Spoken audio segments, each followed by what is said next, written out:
Welcome back to the show. You're watching NHL Now. The schedule for next season was released last night. Here are some notable dates on it. The defending Stanley Cup champion Tampa Bay Lightning, will open at home against the Penguins, which is the last team to go back-to-back. So it's very fitting, EJ. Yes, it is. Very fitting indeed. That should be a fun matchup. Sidney Crosby and company against the Bolts. Yes, I would think so.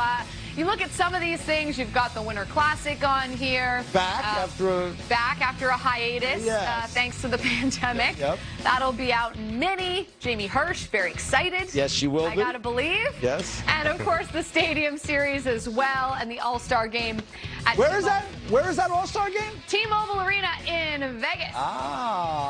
Better dig in. You better dig in if you're going to hit up the blackjack table. Yeah. Which, hopefully you and I will be there, and we can repeat our performance from a couple of years ago during the Stanley Cup Final. But you look at some of the things that are going to happen next season, this schedule. What are you looking forward to? Well, that All-Star weekend in Vegas, for sure. But, the thing that stood out to me as I went through the schedule is, the New York Islanders, they've got this long road trip to start the season, and 13 games to start the season on the road as they get ready to go into their new building. They want to make sure everything is perfect and ready to go, which is smart. So you can see here, 13 road games to start the season before they come home to take on the Calgary Flames in mid-November. And I can remember when the New York Rangers did a renovation. They were doing many different renovations to Madison Square Garden in 2014 to start the 13-14 season. They played a bunch of games on the road.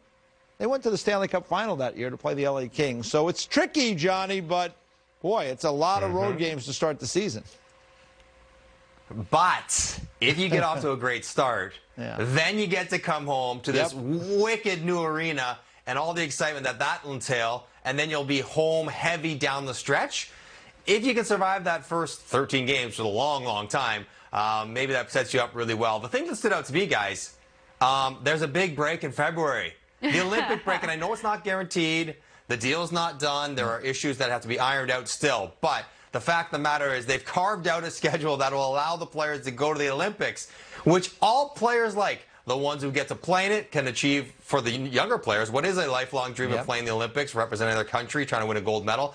And even for the guys who don't get to play in it, I get a week or 10 days off in the middle of the season. I'll take that as well. It's a win-win-win. And then the fans get to watch Olympic hockey as well. So hopefully that one can get worked out. But just even seeing it on a schedule, time allocated towards it, is enough to make me a little excited.